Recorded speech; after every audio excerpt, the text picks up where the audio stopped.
അധ്യായം 8. സാവൂൾ ഈ വധത്തെ അനുകൂലിച്ചു.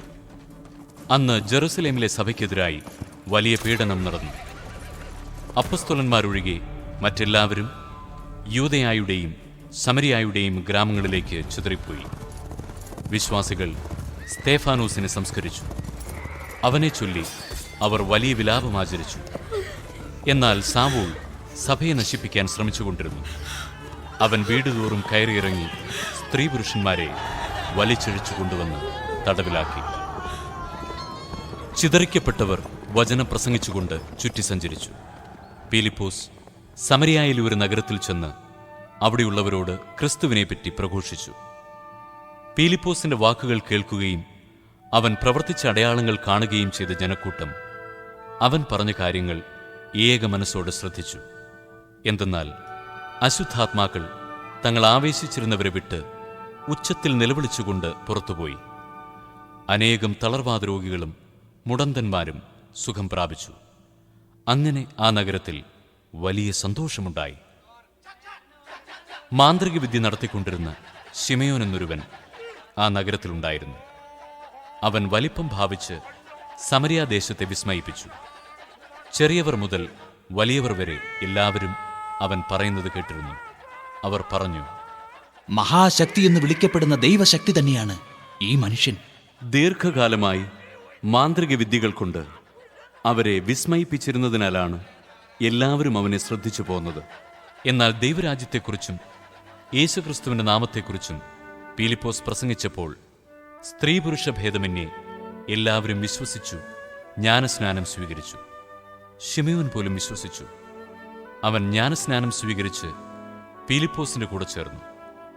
സംഭവിച്ചുകൊണ്ടിരുന്ന അടയാളങ്ങളും വലിയ അത്ഭുത പ്രവൃത്തികളും കണ്ട് അവൻ ആശ്ചര്യഭരിതനായി. സമരിയാക്കാർ ദൈവവചനം സ്വീകരിച്ചുവെന്ന് കേട്ടപ്പോൾ ജെറുസലേമിലുള്ള അപ്പോസ്തലന്മാർ പത്രോസിനെയും യോഹന്നാനെയും അവരുടെ അടുത്തേക്ക് അയച്ചു. അവർ ചെന്ന് അവിടെയുള്ളവർ പരിശുദ്ധാത്മാവിനെ സ്വീകരിക്കേണ്ടതിന് അവർക്ക് വേണ്ടി പ്രാർത്ഥിച്ചു. കാരണം അതുവരെ പരിശുദ്ധാത്മാവ് അവരിലാരുടെയും മേൽ വന്നിരുന്നില്ല. അവർ കർത്താവായ യേശുവിന്റെ നാമത്തിൽ ജ്ഞാനസ്നാനം സ്വീകരിക്കുക മാത്രമേ ചെയ്തിരുന്നുള്ളൂ. പിന്നീട് അവരുടെ മേൽ അവർ കൈകൾ വെച്ചു. അവർ പരിശുദ്ധാത്മാവിനെ സ്വീകരിക്കുകയും ചെയ്തു. അപ്പസ്തലന്മാരുടെ കൈവയ്പ് വഴി പരിശുദ്ധാത്മാവ് നൽകപ്പെട്ടത് കണ്ടപ്പോൾ ശിമയോൻ അവർക്ക് പണം നൽകിക്കൊണ്ട് പറഞ്ഞു, ഞാൻ ആരുടെ മേൽ കൈകൾ വെച്ചാലും അവർക്ക് പരിശുദ്ധാത്മാവിനെ ലഭിക്കത്തക്ക വിധം ഈ ശക്തി എനിക്കും തരിക. പത്രോസ് പറഞ്ഞു, നിന്റെ വെള്ളിത്തുട്ടുകൾ നിന്നോടുകൂടെ നശിക്കട്ടെ. എന്തെന്നാൽ ദൈവത്തിന്റെ ദാനം പണം കൊടുത്ത് വാങ്ങാമെന്ന് നീ വ്യാമോഹിച്ചു. നിനക്ക് ഈ കാര്യത്തിൽ ഭാഗഭാഗിത്വമോ അവകാശമോ ഉണ്ടായിരിക്കുകയില്ല. കാരണം നിന്റെ ഹൃദയം ദൈവസന്നിധിയിൽ ശുദ്ധമല്ല. അതിനാൽ നിന്റെ ഈ ദുഷ്ടതയെക്കുറിച്ച് നീ അനുതപിക്കുകയും കർത്താവിനോട് പ്രാർത്ഥിക്കുകയും ചെയ്യുക. ഒരുപക്ഷെ നിന്റെ ഈ ദുഷ്ടവിചാരത്തിന് മാപ്പ് ലഭിക്കും. നീ കടുത്ത വിദ്വേഷത്തിലും അനീതിയുടെ ബന്ധനത്തിലുമാണെന്ന് ഞാൻ മനസ്സിലാക്കുന്നു. ശിമയോൻ മറുപടി പറഞ്ഞു, നിങ്ങൾ പറഞ്ഞതൊന്നും എനിക്ക് സംഭവിക്കാതിരിക്കാൻ എനിക്ക് വേണ്ടി നിങ്ങൾ കർത്താവിനോട് പ്രാർത്ഥിക്കുക. അവർ കർത്താവിന്റെ വചനത്തിന് സാക്ഷ്യം നൽകുകയും അത് പ്രഘോഷിക്കുകയും ചെയ്തതിനു ശേഷം ജെറുസലേമിലേക്ക് മടങ്ങി. അങ്ങനെ അവർ സമരിയാക്കാരുടെ പല ഗ്രാമങ്ങളിലും സുവിശേഷം അറിയിച്ചു. കർത്താവിന്റെ ഒരു ദൂതൻ പീലിപ്പോസിനോട് പറഞ്ഞു, എഴുന്നേറ്റ് തെക്കോട്ട് നടന്ന് ജെറുസലേമിൽ നിന്ന് ഗാസായിലേക്കുള്ള പാതയിലെത്തുക.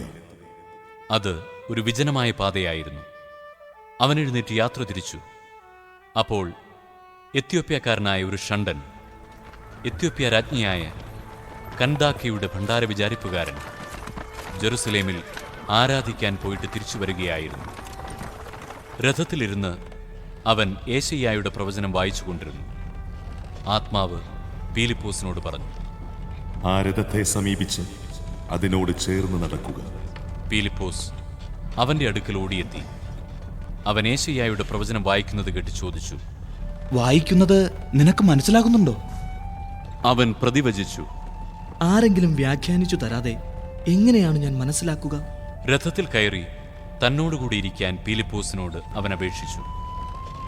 അവൻ വായിച്ചുകൊണ്ടിരുന്ന വിശുദ്ധ ഗ്രന്ഥഭാഗം ഇതാണ്: കൊലയ്ക്കു കൊണ്ടുപോകുന്ന ആടിനെ പോലെയും രോമം കത്രിക്കുന്നവന്റെ മുമ്പിൽ മൂകമായി നിൽക്കുന്ന ആട്ടിൻകുട്ടിയെപ്പോലെയും അവൻ തന്റെ വായ് തുറന്നില്ല.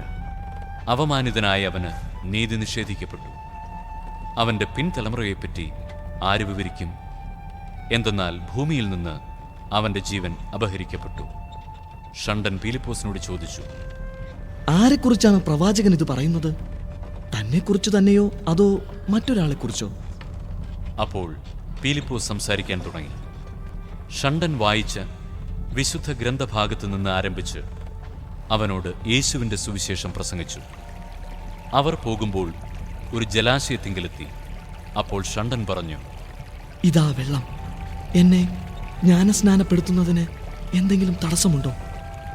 രഥം നിർത്താൻ അവൻ ആജ്ഞാപിച്ചു. അവർ ഇരുവരും വെള്ളത്തിലിറങ്ങി. പീലിപ്പോസ് ഷണ്ഡന് സ്നാനം നൽകി. അവർ വെള്ളത്തിൽ നിന്ന് കയറിയപ്പോൾ കർത്താവിൻ്റെ ആത്മാവ് പീലിപ്പോസിനെ സംവഹിച്ചു കൊണ്ടുപോയി. ഷണ്ഡൻ അവനെ പിന്നീട് കണ്ടില്ല. സന്തോഷഭരിതനായി അവൻ യാത്ര തുടർന്നു. താൻ അസോത്തൂസിലെത്തിയതായി പീലിപ്പോസ് കണ്ടു. എല്ലാ നഗരങ്ങളിലും ചുറ്റി സഞ്ചരിച്ച് സുവിശേഷം പ്രസംഗിച്ച് അവൻ കേസറിയായിലെത്തി.